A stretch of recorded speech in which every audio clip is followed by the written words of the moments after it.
Good morning, welcome back to my channel. And in today's video I just got something quick for you. The last video that you saw of me driving the GTO, I drove it perfectly fine, everything was good, came back home, sat it, well, it was in the yard for about a week. Went to start it up, it started running real bad, like barely running, cutting off and everything. So I changed the plugs in it. I thought it was the plugs. It wasn't the plugs. So I hooked up a fuel pressure gauge, and the gauge went up to 20 and it dropped back down like almost instantly. So I knew I had a fuel pump issue, so I had to pull the tank out and take the fuel pump out of the tank to see what the issue was. Now this fuel pump is fairly new, so I know it was nothing with the fuel pump, and obviously the way I had it routed had to be right because I drove the car all around and didn't have an issue. So I'm gonna show you what I discovered. I pulled the tank out, pulled the pump out of the tank, put it in a bucket of gas, and I'm gonna show you what it's doing when I put it in the bucket of gas. Okay, got my little bench test here. Got some gas down in there, fuel pump lines, and I got everything connected to the pump here. And I got my jump box that I'm using to power the pump, and you'll see what happens. Right, got a leak right around that washer. Look like my hose bust right where it comes out of the fuel pump. So that's what's going on with it. It's not getting enough fuel because it has a leak going right back into the tank. So I'm gonna have to take that off and fix it, but just want to show you a quick video of what happened with that and how I was able to troubleshoot it. All right, giving a closer look at the fuel hose.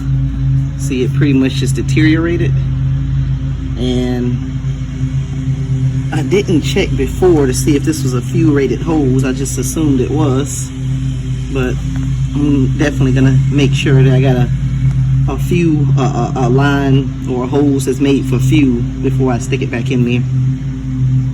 So I think I got some stuff over here.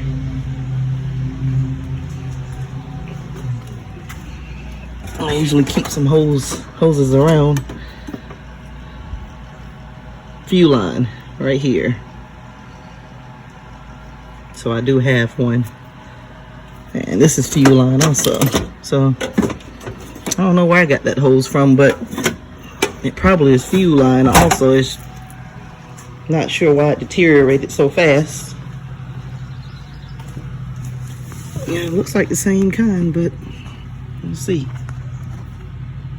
5/16, 3/8. No, it's not the same hose, so I don't know where I got that one from. All right, well, I'm gonna go ahead and cut this hose and get it on there and put it back in the GTO and get it operational. I cleaned the GTO yesterday after putting the fuel pump back in it, and took it for a drive, which I'm probably gonna take it for another drive today, and everything seemed to be doing pretty good on it. So I'll take y'all for a drive for it, but it did something weird with me yesterday. Yesterday when I was driving it, I was driving perfectly fine, and all of a sudden it seems like it jumped into 4-cylinder mode, which we know that GTOs don't have that, but it's like half of the cylinder banks just stopped working, and then it started back again, and it was intermittently doing it over and over again, and all of a sudden it started running normal, and it ran normal all the ride home. So I'm not sure what that is. I think I got an idea. It did that once before, when it was in a black car several years ago, and I think I did a video on that where I thought my ECM was going bad, but to find out there was one wire that killed all of my injectors on one side, and I think that wire is probably causing some issues now. So that's why I'm going to troubleshoot that wire, but I'm going to drive it again today just to make sure, or just to see if it still does that. But I am going to check the wire out just to make sure the wire still has a connection and nothing broke the connection on that wire. So all right, well, I'll pick up on this video when I get in the car and start driving it.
Okay, I just got back from my drive, and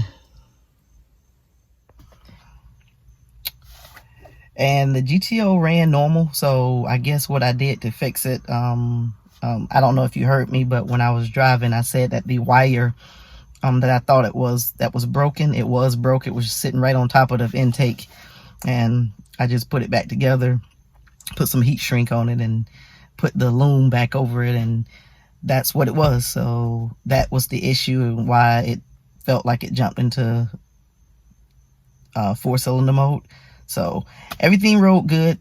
I'm happy with the GTO. I'll show you the wire that actually broke, but I'm happy with it so far. So everything, it's been doing good. I've been driving it around pretty much all weekend ever since the wire broke, and I haven't had any issues with it. So I think I can wrap this up and just say I got that problem fixed, and the GTO is just ready to be driven now. The more I drive it, the better I think it'll get. But let me show you the wire. All right, it's this red wire right there in the back. It was just broke right across the top of the intake. Not sure why it broke. I was playing with these fuel rail covers, so I could have actually broke it when I did that. But it's all fixed. Everything's good to go. And I'll close this video out in my garage. Driving a GTO today, I didn't record it, but there's a guy in a Hellcat that, you know, kept hoisting his engine up at me and stuff and just playing around with me. Of course, I didn't want to mess with him or anything, because the tires that I have on, there's no traction, so I'm not even going to play around with a Hellcat unless I'm, you know, got my drag radials on it and I have traction. So, but anyway, the GTO's running good. Everything's fine with the GTO. And thank you guys for watching. Comment, like, subscribe, and I'll see y'all in the next video.